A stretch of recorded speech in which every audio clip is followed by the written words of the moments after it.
Hello friends, and welcome back to my channel. Today I want to talk about a book that I just read. Because I got some thoughts, I got some feelings, and we're going to do our best. The book in question is Layla by Colleen Hoover.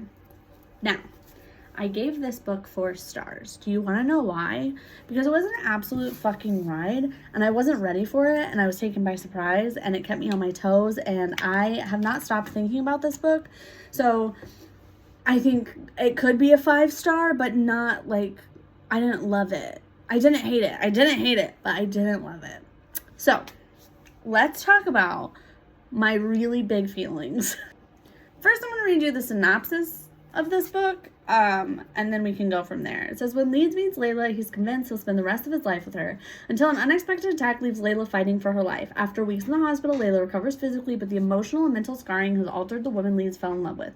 In order to put their relationship back on track, Leeds whisks Layla away to a bed and breakfast where they first met. Once they arrive, Layla's behavior takes a bizarre turn, and that's just one of many inexplicable occurrences. Feeling distant from Layla, Leeds soon finds solace in Willow, another guest at the B&B, who he forms connection with through their shared concerns. As his curiosity for Willow grows, his decision to help her find answers puts him in direct conflict with Layla's well-being. Leeds soon realizes that he has to make a choice because he can't help both of them, but if he makes the wrong choice, it could be detrimental for all of them. This book has been talked about on the internet, I feel like, a lot, and I had no fucking idea what it was about. So when I picked it up, I found it at the store, and I was like, I'm gonna read this. We paid for it, and then I read the synopsis, and I was like, okay, yeah, no, it's gonna be a fucking ride. Spoilers ahead, just so you know. A ride it was. So Leeds is a guitarist in a band, Garrett's band, and he is playing at Layla's sister's wedding. Her name is Aspen. That's not really relevant here, but he sees Layla dancing in the field and is like, oh yeah, no, fucking look at her go. Love yourself, right? Like, so he's like, fuck yeah. And he hooks up with her. And it's not just a normal hookup. They end up falling in love, which is great. Of course they did. Why wouldn't they? Duh. So they spend months and months together, you know, basking in their love and their shared, like, love at first sight, instant connection situation.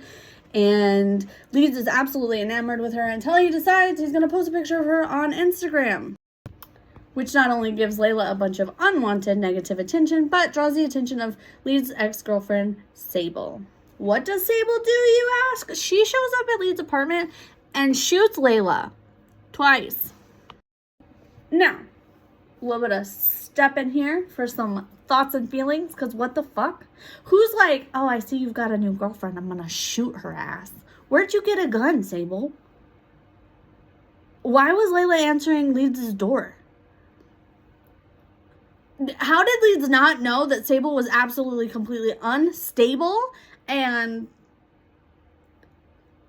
I don't believe it. I don't believe you that you didn't know. I don't believe you that you didn't know.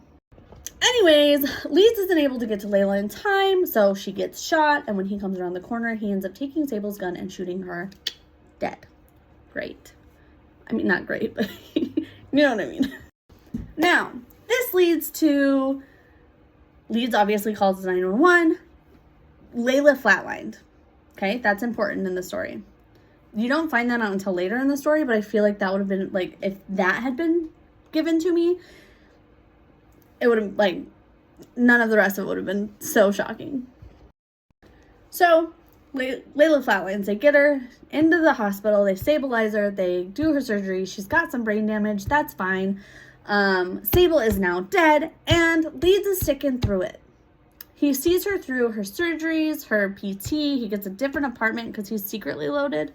That's not relevant to the story, really, but he gets a different apartment so she doesn't have to go back to the bad memories. Like, he is really, really out here taking care of her.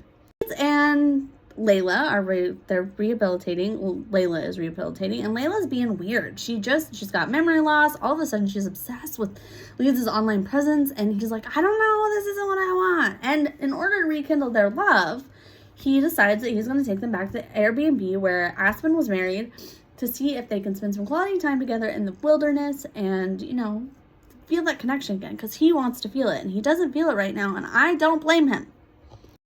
Another snippet from myself, a lot of the negative reviews that I've seen for this book were completely attacking Leeds And I get it.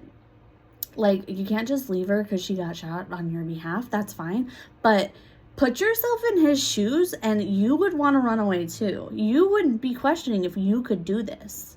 So take your fucking negative opinions and shove them.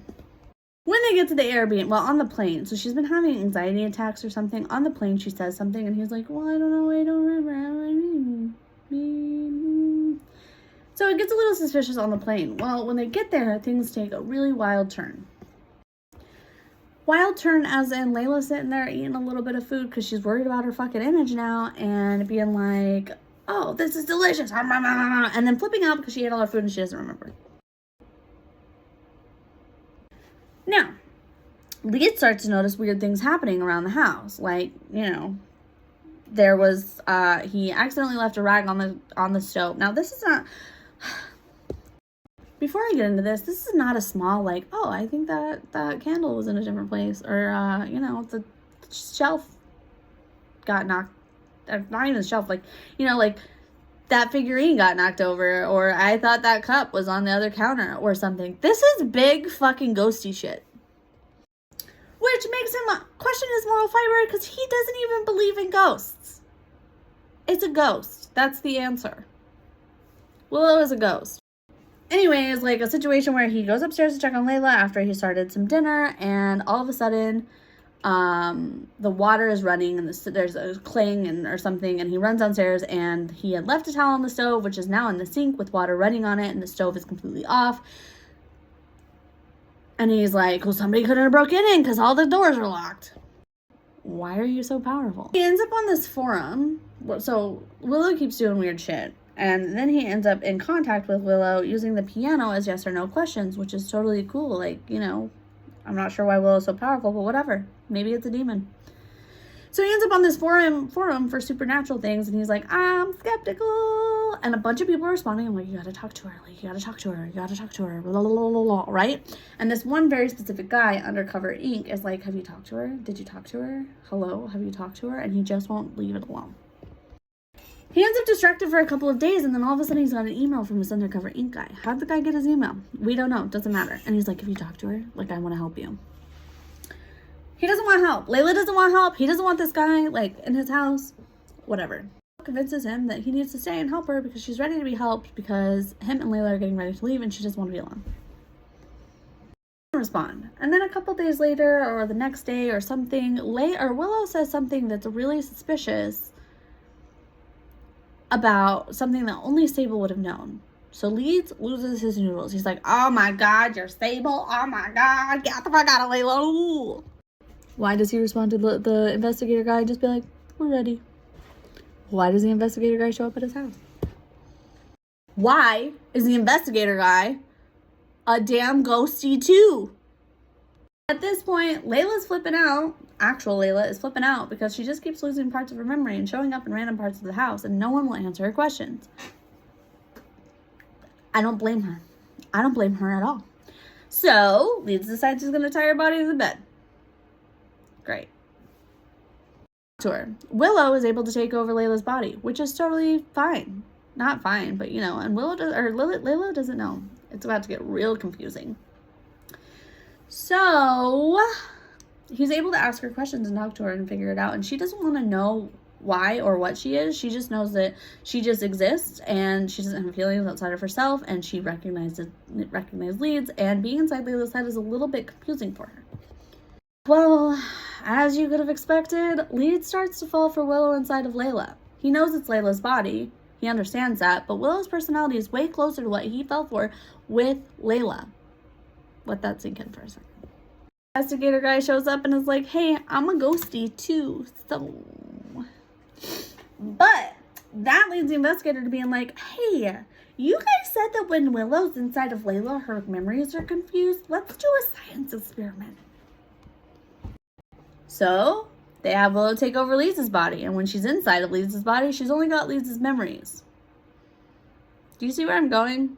Am I the only one that didn't see this coming?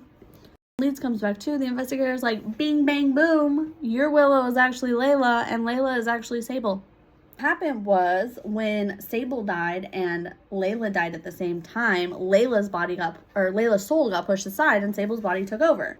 So from this point, friends, we're going to call Willow Sable Layla, because she's actually Layla, but Willow. And we're going to call Layla Sable Layla body. Okay. Now, when I was explaining this to my brother and my husband, I literally had like a whiteboard drawing pictures like a fucking football schematic or something. And I don't have that right now. And I don't plan on bringing it out. So you're just going to have to follow along. Well, how do you fix it, Doc? Killing Layla body. They devise a plan. They decide that they're going to kill Layla body so that Willow Sable Layla can have her body back. If they fail, Leeds loses Layla body and Willow Sable Layla. So Aspen and Aspen's new husband come to visit them because it's her sister and they love each other and whatever. And Leeds has been manhandling Layla lately, so she's got bruises and shit on her. So Aspen's like, oh, I'm a little uneasy. And then what does Leeds do? Drowns Layla. Aspen's a nurse or something, so she's able to like revive her. She knows all the like, CPR and all that shit. But I don't know, the fact that your boyfriend drowned you in the pool is a little sus. A little sus. But they do it. They end up killing the body long enough for Layla to take back over, and Leeds is an absolute wreck, and Aspen hates Leeds now, but Layla is back in Layla body, and Sable is out in the other, doing whatever the fuck Sable does. Who the fuck? I don't know who's who. They get their happily ever after. They move to some random state, and he's working on getting in Aspen's good graces again, which is great. Good for them.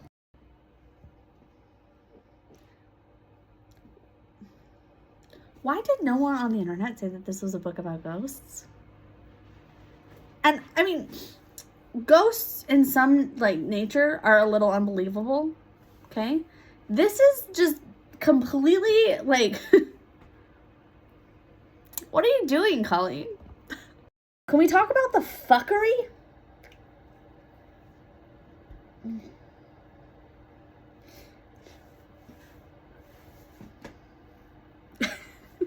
Okay. One ghosty taking over the body of one girl. Okay, fine. Whatever. Go off, Colleen.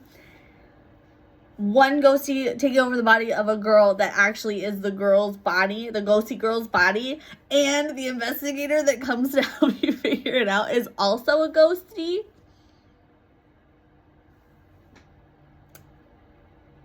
I could cry.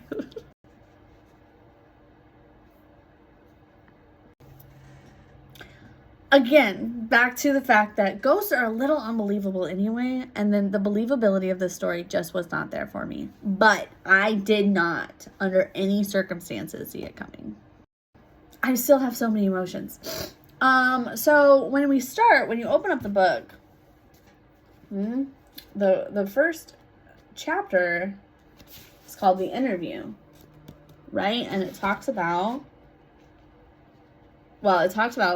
tying Layla up. And you're like, why the fuck does he have Layla tied up? The literal first line is, I placed 2 layers of duct tape over Layla's mouth before I came downstairs, but I can still hear her muffled screams as the detective takes a seat at the table.